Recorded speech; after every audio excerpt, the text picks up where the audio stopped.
사람하고 인사하겠습니다. 전도는 원래 어렵습니다. 한 번 더 인사하실 때 그래도 전도합시다. 11월이 되면 급격히 어두워지시는 얼굴들을 보는 것 같아서 좀 마음이 그렇습니다만은 그래도 우리가 복음 전하는 일에 열심 내기를 주님의 이름으로 축복합니다. 또 11월이 되면 교회에 총회가 있더라고요. 전도의 여러 가지 선교의 총회들이 있는데 여러분, 시키는 일을 잘하는 사람이 하나님이 기뻐하는 사람입니다. 내가 잘하는 일을 잘하는 건 누구나 잘하는 일인데 그건 하나님이 기뻐하는 일이 아니고 시키는 일, 하나님께서 우리에게 하라고 하시는 일, 그게 무엇이든 여러분이 이름이 거론되면, 여러분의 이름이 올라가면 거절하지 마시고 여러분이 받으셔서 하나님께 칭찬 듣는 우리 전도의 총회, 여러 가지 총회가 되기를 주님의 이름으로 축복합니다. 우리 2주 뒤에 추수감사 전도주일이 있습니다. 그때 우리 추수감사절 헌금을 드릴 텐데, 이번 추수감사절 헌금은 제가 12월에 아프리카를 가서 선교사님들을 섬길 일이 있는데 선교사님들을 섬기는 일에 우리 사용하도록 하겠습니다. 우리 이 찬송가 잘 아시죠? 우리 반주 없이 한번 불러보겠습니다. 이 눈에 아무 증거 아니 배어도. 자, 1절만 합니다. 시작. 눈에 아무 증거 아니 배어도 믿음만을 가지고서 늘 걸으며 이 귀에 아무 소리 아니 들려도 하나님의 약속 위에 서리라. 걸어가세 믿음 위에 서서 나가세 의심 버리고 걸어가세 믿음 위에 서서 눈과 귀에 아무 증거 없어도. 아멘.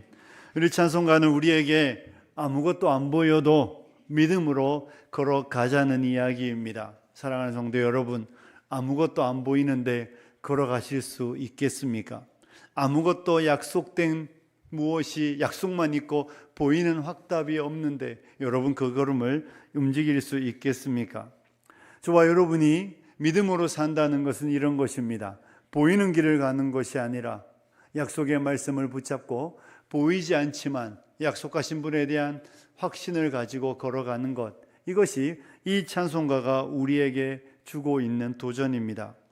그럼에도 불구하고 보이지 않는 길을 가는 것은 두려운 것입니다. 여러분, 두려운 것은 죄가 아닙니다. 두려워하는 건 누구나가 느낄 수 있는 당연한 감정입니다. 불안한 것, 초조한 건 우리의 삶에 어떤 일이 발생할 때 생길 수 있는 감정입니다. 그런데요, 그 두려움을 어떻게 받느냐에 따라서 그 일이 우리의 인생을 다르게 결정하고 우리의 삶을 다른 방향으로 놓는다는 것입니다. 그 두려움 앞에 떨어버리고 그 두려움 앞에 낙심하고 그 두려움 앞에 포기하면 그 일들은 죄가 됩니다. 하지만 두려움을 승리로 이끌 수만 있다면, 두려움을 변화시켜 확신을 가지고 나아간다면 저와 여러분은 승리하게 될 줄로 믿습니다. 오늘 우리는 본문을 통하여 두려움을 승리로 이끄는 방법, 두려움을 승리로 바꾸는 길이 무엇인지에 대해서 여호사밧을 통하여 배워보도록 하겠습니다. 여러분, 이 역대하 20장의 말씀은 남유다 네 번째 왕, 이 이스라엘 백성들이 12개의 지파로 나누어져 있다가 10개와 2개로 나누어졌습니다. 그러니 이 남쪽 2개의 지파가 속해 있던 나라가 남유다입니다. 그러니 유다는 큰 나라, 강력한 나라가 아니었습니다. 언제든지 적들이 마음만 먹으면 충분히 공격할 수 있는 그런 작은 나라였습니다. 그런 나라에 전쟁이 생겼습니다. 우리가 읽지는 않았지만 20장 1절을 보면 모압 자손과 암몬 자손들이 마온 사람들과 함께 와서 여호사밧을 치고자 한다, 이렇게 말하고 있습니다. 모압과 암몬과 마온 사람들, 이 사람들은 요단강을 기준으로 동쪽에 있는 사람들입니다. 동쪽에 있는 대부분의 나라들이 연합전선을 구축하고 남유다를 쳐들어온 것입니다. 그러니 여러분, 한 나라, 이 작은 두 지파가 이루어진 나라가 이 연합군을 상대하는 건 두려운 일입니다. 전쟁에서 승리할 확률이 거의 없습니다. 여러분, 전쟁을 일으킨다는 것은 승리할 확신이 있기 때문에 전쟁을 시작하는 겁니다. 모압과 암몬은, 마온은 우리가 연합하면 반드시 이길 수 있다라는 확신이 있었기 때문에 전쟁을 열었습니다. 그러니 이 전쟁의 소식이 들렸을 때에 여호사밧에게는 당연히 두려운 마음이 드는 것이 당연합니다. 그래서 본문의 3절에, 우리가 읽지 않은 3절에 보면 여호사밧이 두려워하여 이렇게 분명히 말하고 있습니다. 왕이 두려워하고 있는 것이죠. 왜냐하면 상대가 너무 강하기 때문입니다. 내가 상대할 수 없는 적이 나를 향하여 쳐들어오고 있으니 두려워하는 것이 당연한 것이죠. 이 두려움 앞에 여호사밧의 태도를 우리는 살펴볼 것입니다. 사랑하는 성도 여러분, 여러분의 두려움은 무엇입니까? 옆 사람에게 한번 물어보십시오. 집사람의 두려움은 무엇입니까? 집사님의 두려움은 무엇인지 한번 물어보겠습니다. 물어보세요. 네. 여러분, 두려움이 있습니까? 없으세요? 염려가 있습니까? 근심이 있습니까? 우리는 염려와 근심과 두려움이 있습니다. 우리의 염려와 근심과 두려움은 전쟁은 아닐 거예요. 우리가 전쟁을 맞이할 일은 확률적으로 너무 낮습니다. 그런데 우리의 두려움은 경제적인 불안일 수도 있습니다. 질병이 될 수도 있습니다. 자녀들의 문제일 수도 있습니다. 전혀 생각하지 못했던 자녀들에게 발생하는 문제들이 우리를 두렵게 만들 수도 있습니다. 관계의 어려움일 수도 있습니다. 우리가 어떠한 원인 때문이든 관계없이 외부에서 일어나는 일들이 우리 마음에 두려움과 근심과 불안을 가져올 수 있습니다. 그때 우리는 어떻게 그 문제들을 해결하십니까? 오늘 우리는 여호사밧을 통하여 두려움을 승리로 변화시키는 방법과 그 길에 관하여 살펴보며 도전을 받기 원합니다. 여러분, 여호사밧은 이 모압과 암몬, 마온의 연합군을 상대하여 두려워 떨 때에 그는 먼저 하는 일이 하나 있었습니다. 그것은 3절에 보면 이렇게 되어 있습니다. 여호사밧이 두려워하여 여호와께로 낯을 향하여 간구하고 온 유다 백성에게 금식하라 공포하매. 두려울 때에 그가 한 행동은 여호와께로 낯을 향하여 간구했다. 이게 뭐 했다는 겁니까? 기도했다는 겁니다. 하나님을 향하여, 하나님 그분을 향하여 그 얼굴을 하나님께로 향하여 간구하고, 백성들에게는 이제 음식도 먹지 말고 금식하며 우리가 여호와를 찾자라고 말하며 기도한 것입니다. 그리고 우리가 읽었던 12절에 보면, 우리 12절 같이 한번 다시 읽어봅니다. 시작. 우리 하나님이여 그들을 징벌하지 아니하시나이까? 우리를 치러 오는 이 큰 무리를 우리가 대적할 능력이 없고 어떻게 할 줄도 알지 못하옵고 오직 주만 바라보나이다 하고. 아멘. 여호사밧은 하나님 앞에 나아가며, 하나님, 우리는 이 큰 무리를 대적할 능력이 없습니다. 뿐만 아니라 나는 어떻게 해야 할 줄도 모릅니다. 그래서 내가 선택한 길은 오직 주님만 바라봅니다. 이것이 여호사밧이 한 행동이었습니다. 사랑하는 성도 여러분, 여호사밧은 오직 주님만 바라본다고 분명히 말하고 있습니다. 주님도 바라본다고 말하는 게 아니에요. 모압과 암몬 동쪽에서 쳐들어왔으니까 가장 가까이에는 북왕국이 있습니다. 그 위에는 아람이 있습니다. 남쪽에는 이집트가 있습니다. 동쪽의 적들을 내 힘으로 이기지는 못하지만 내가 용병을 고용하면 승산이 있지 않을까요? 용병을 얻기 위하여 북왕국에, 아람에, 이집트로 전령을 띄우든지 대사를 파견하여 우리를 도와달라고 많은 돈들을, 금과 은을 지불하면 나름 계책이 될 수 있습니다. 하지만 여호사밧은 그 방식을 선택하지 않습니다.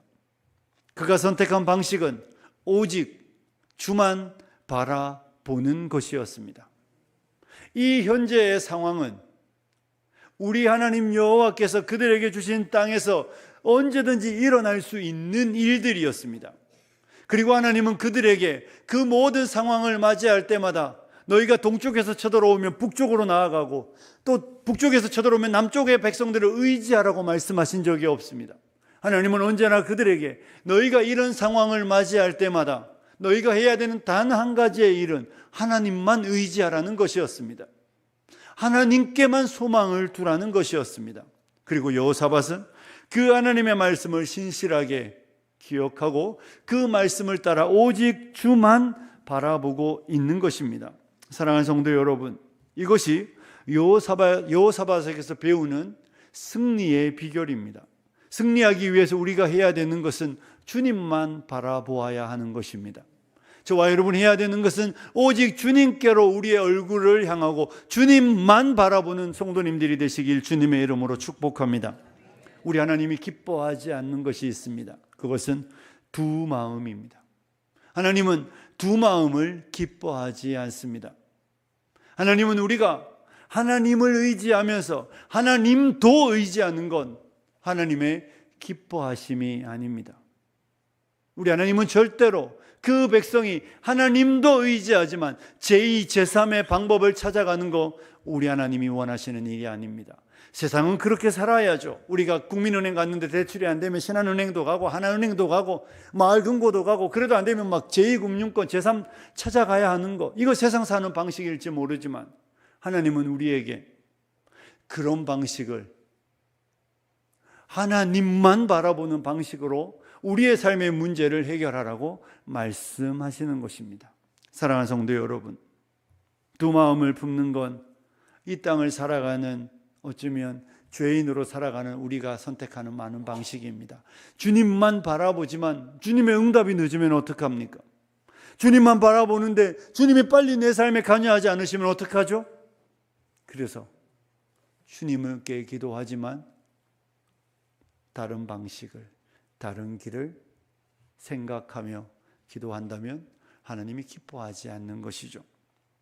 야고보서 1장 5절에서 8절에 보면 이런 구절이 나오고 있습니다. 우리 5절을 제가 같이 한번 읽어볼까요? 시작. 너희 중에 누구든지 지혜가 부족하거든 모든 사람에게 후히 주시고 꾸짖지 아니하시는 하나님께 구하라 그리하면 주시리라. 5절 다시 한번 띄워놔 주십시오. 보시면 너희 중에 누구든지 지혜가 부족하거든. 여러분, 이 야고보의 이야기는 지혜의 문제이지만 지혜가 아니라 만약에 너희 중에 누구든지 힘이 부족하거든, 너희 중에 누구든지 능력이 부족하거든, 너희 중에 누구든지 삶의 문제 앞에 어떻게 해야 될지 모르는 사람이 있거든, 하나님 이렇게 말씀하십니다. 모든 사람에게 어떻게 주시는? 후히 주시는, 그리고 꾸짖지 않으시는, 야, 너 왜 힘이 없니? 너 왜 능력이 없니? 너 왜 지혜가 없니? 라고 우리를 꾸짖거나 책망하지 않으시는 하나님께 구하라 말씀하십니다. 그러면 뭐 하신다고요? 그리하면 주시리라. 믿으십니까? 6절 보십시오. 6절. 오직 믿음으로 구하고 조금 더 뭐 하면 안 됩니까? 의심하지 말라. 의심하는 자는 마치 바람에 밀려 요동하는 바다 물결 같으니. 7절 같이 읽습니다. 시작. 이런 사람은 무엇이든지 주께 얻기를 생각하지 말라. 두 마음을 품어 모든 일에 정함이 없는 자로다. 아멘. 의심하는 사람, 하나님이 하실 수 있으실까?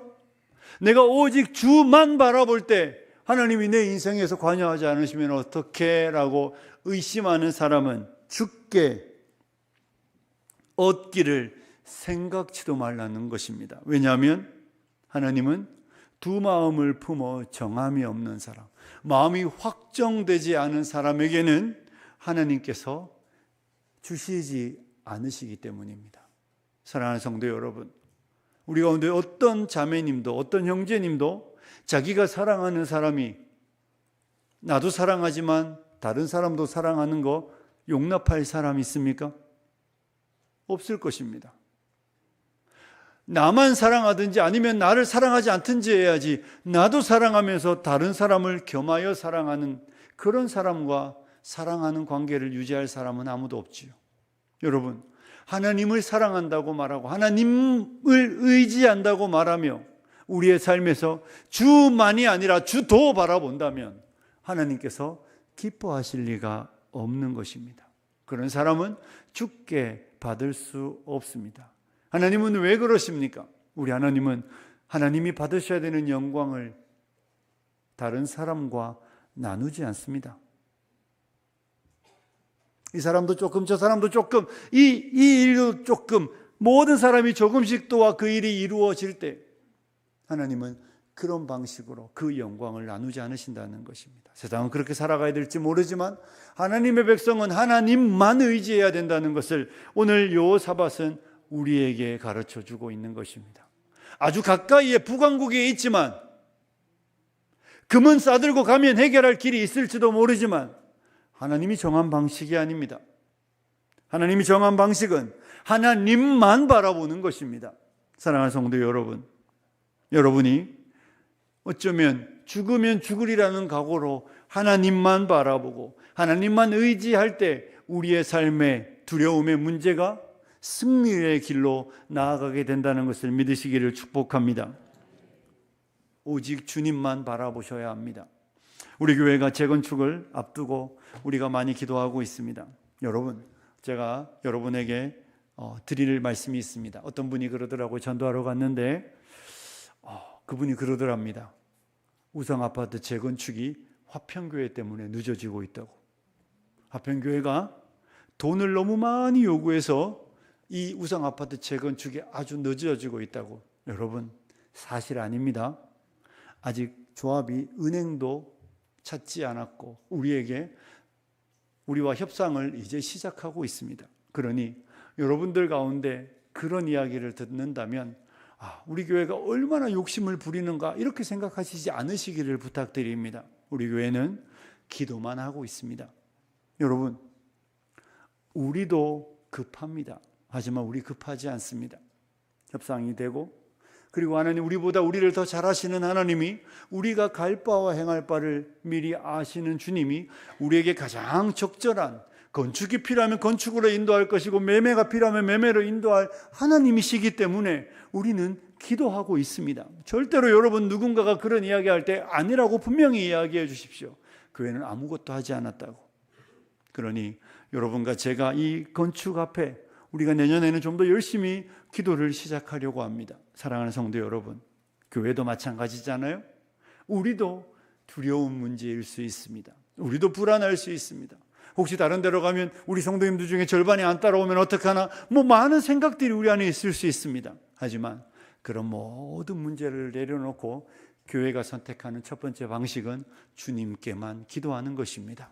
여러분들도 여러분의 삶을 기도하시며 주님만 바라보시기를 주님의 이름으로 축복합니다.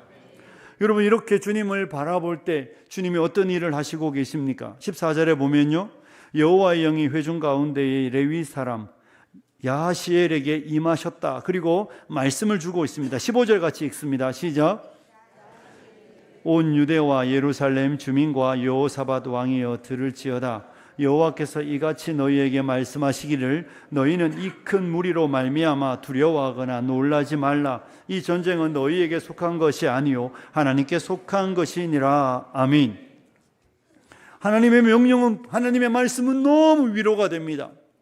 온 백성을 향하여, 왕을 향하여 하나님은 말씀하십니다. 여러분, 우리 하나님은 말씀하시는 하나님입니다. 믿으십니까? 하나님은 그 백성이 부르짖을 때 들으시고 말씀하시고 응답하시는 하나님입니다. 하나님의 응답은 참 위로가 됩니다. 두려워하거나 놀라지 마라. 이 전쟁은 너희에게 속한 것이 아니요 하나님께 속한 것이다. 이 이야기를 다른 말로 하면, 이건 내 문제라는 거예요.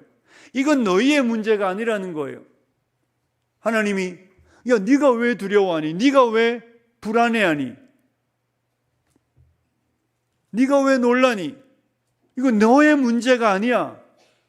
이건 너의 전쟁이 아니라 내가 싸울 전쟁이고 내 문제인데 왜 네가 염려하느냐?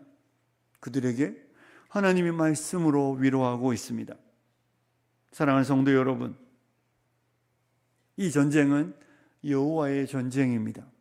이 문제는 하나님이 해결하실 문제입니다. 그래서 하나님은 그들에게 두려워하거나 놀라지 말라고 분명히 말씀 주고 있습니다. 이 이야기는 그들에게 승리를 주겠다고 약속하시는 하나님의 약속의 말씀입니다. 이렇게만 있으면 참 좋은 말씀입니다. 이 구절만 들으면 막 평안이 되고 위로가 되고 소망이 넘칩니다. 두려워하거나 놀라지 마라. 이 전쟁은 너희에게 속한 것이 아니고 나에게 속한 것이다.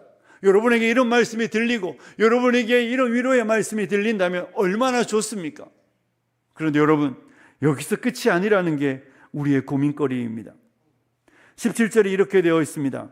이 전쟁에는 너희가 싸울 것이 없나니 대열을 이루고 서서 너희와 함께한 여호와가 구원하는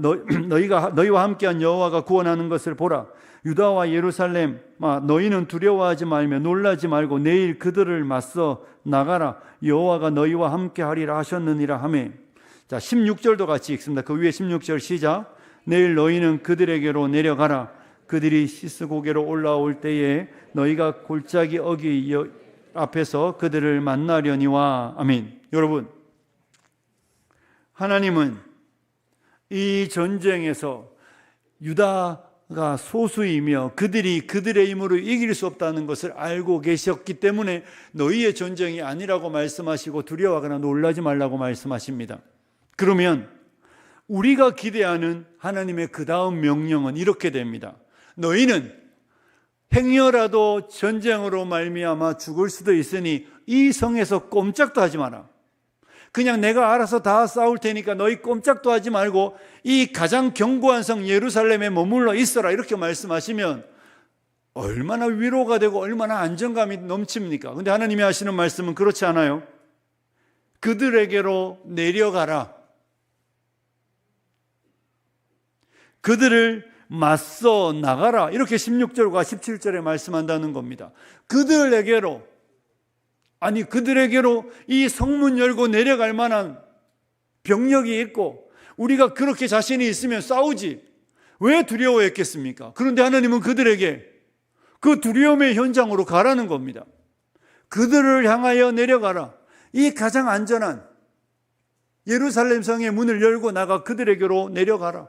그들을 맞서라고 하나님은 명령을 하고 있습니다. 사랑하는 성도 여러분, 소수가 다수를 상대로 싸울 때에는 무조건 수성전입니다. 성의 문을 견고히 닫고, 우리가 영화에 보면 안시성 같은 거 보면 성 안에서 싸우는 거예요. 성 안에서 적들이 이 성을 넘어오지 못하도록, 침범하지 못하도록 성을 지키는 것이 고대 전투에서 약자들이 소수가 하는 방식이었는데 하나님은 그 방식을 말씀하지 않습니다. 두려워하지 말고 놀라지 말고 이 전쟁은 나에게 속한 전쟁이니 너희는 그들을 대하여 내려가라. 그들과 맞서라. 이렇게 하나님이 말씀하실 때 하나님의 명령은 우리의 상식과 맞지 않습니다. 우리의 방법과 맞지 않다는 것입니다. 아니 하나님, 아니잖아요. 이 성에 머물러서 내가 너희를 위하여 어떻게 싸우는지 너희는 보기만 해라. 이렇게 말씀하셔야지. 지금 그들을 대하여 내려가라고 말씀하시면 이 성문 열고 나가서 소수가 다수를 마주하여 싸우는 그 길, 하나님 이것이 맞는 방식입니까? 우리 물을 수 있습니다. 그런데요, 여호사밧은 하나님의 말씀에 반문하지 않습니다. 18절에 보면 여호사밧이 몸을 굽혀 얼굴을 땅에 대니 온 유대와 예루살렘 주민들도 여호와 앞에 엎드려 여호와께 경배하고 그앗 자손과 고라 자손에게 속한 레위 사람들은 서서 심히 큰 소리로 이스라엘 하나님 여호와를 뭐한다고요? 찬송했다. 하나님이 주시는 말씀이 그들에게 기쁨이 되었다는 겁니다. 그래서 그들은 굽혀 경배하고 하나님을 찬송하고 있습니다. 그들은 하나님의 명령에 한 단어로 말하면 아멘하고 있는 겁니다. 하나님이 성문을 열고 그들을 마주대하여 내려가라. 그들과 맞서 나가라. 그 말씀 주실 때 소수이지만 그들은 힘이 없고 연약하지만 하나님이 싸우신다고 말씀하시니 그 말씀 붙잡고 그 말씀을 그대로 따라 그들은 성문 열고 나가겠다고 하나님 앞에 아멘하고 있는 것이죠. 사랑하는 성도 여러분, 하나님의 감동이, 하나님의 말씀이 내 귀에 들리는데 그 감동과 말씀이 내가 받기에, 내가 순종하기에 하나님의 말씀이 내 삶에 실천해내기에 어려울 그때에도 저와 여러분이 이 여호사밧을 본받아 아멘 해야만 승리를 경험할 수 있다는 것을 오늘 성경은 우리에게 가르쳐주고 있는 것입니다. 온맘 다해라는 찬양이 있는데 거기 2절에 이런 가사가 있습니다. 나 염려하지 않아도 내 쓸 것 아시니 나 오직 주의 얼굴 구하게 하소서. 그 아랫부분 같이 읽어볼까요? 다 이해할 수 없을 때라도 감사하며 날마다 순종하며 주 따르오리다. 아멘. 다 이해할 수 있을 때 감사하고 순종하고 따른다가 아니에요. 다 이해할 수 없습니다. 그럼에도 불구하고 다 이해할 수 없을 때라도 감사하며 날마다 순종하며 주님 따르겠다는 가사입니다. 사랑하는 성도 여러분, 하나님의 뜻을 다 이해할 수 없습니다. 우리는 태어나서 죽는 날까지 하나님의 뜻을 절대로 다 이해할 수 없습니다. 내가 하나님의 뜻을 다 이해할 수 있다면 나는 하나님인 것입니다. 우리 금요일에 선교사님 오셔서 말씀하셨잖아요. 아들을 살리겠다는 확신을 주셨는데 하나님 그 아들을 데려가셨습니다. 저도 그 아들을 아프리카에서 보았습니다. 그 이해할 수 없는 삶을 마주대하여 서면서도 하나님의 부르심의 길을 갑니다. 보이는 대로 살지 않고 보이지 않고 믿음의 길을 걸어갈 수 있기 때문입니다. 사랑하는 성도 여러분, 오늘날 우리 가운데 이런 분들이 있습니다. 하나님의 뜻이 내가 이해되면 믿겠습니다. 이해되면 순종하겠습니다. 내가 하나님의 말씀이 내가 상식적으로 생각하고 과학적으로 볼 때 사람들이 살아가는 방식에 그 길에 맞으면 내가 아멘 하겠습니다라고 말하는 분들이 있습니다. 사랑하는 성도 여러분, 그런 삶의 반응에는 하나님의 순종의 역사는 없습니다. 이해되면 믿고 이해되면 순종하고 내가 상식적으로 맞고 과학적으로 맞으면 순종하겠다는 말은 나는 평생 두려움 가운데 살겠다는 의지적 결단입니다. 깊은 데로 가서 그물을 내려 고기를 잡으라 말씀하실 때 베드로가 이렇게 말합니다. 선생님, 우리가 밤이 새도록 수고하였으되 잡은 것이 없습니다. 하지만 말씀에 의지하여 내가 그물을 내리겠습니다.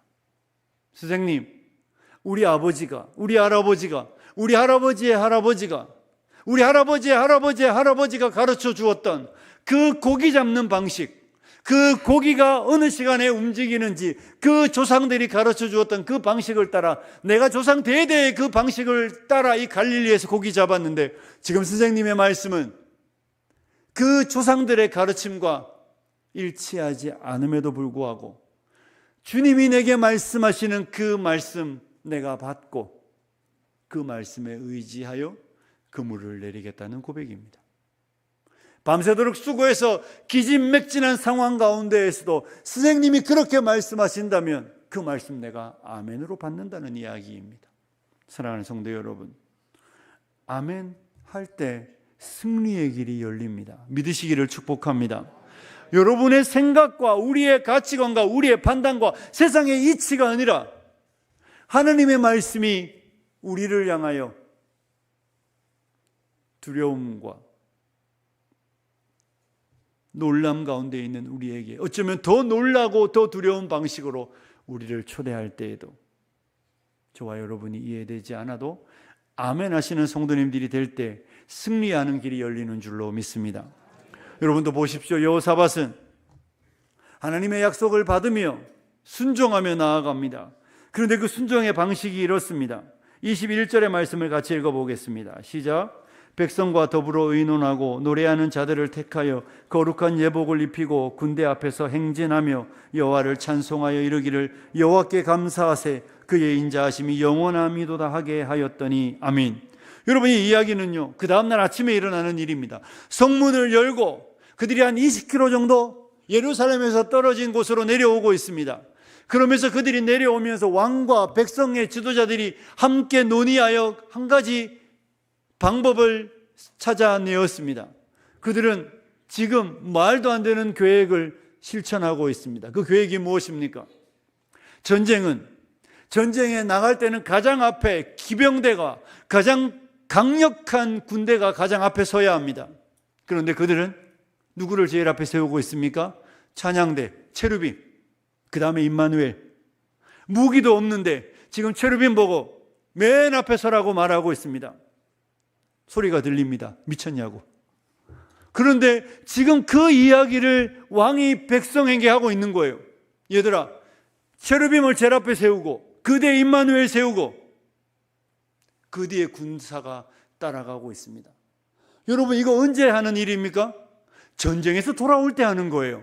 승리하고 돌아올 때, 개선할 때에 앞에 찬양대가 서며 빵빠레를 울리며 함께 기쁨으로 승리를 축하할 때 하는 일을 지금 문을 열고 성 밖으로 나와 전쟁에 임하는 왕이 선택하고 있다는 것입니다.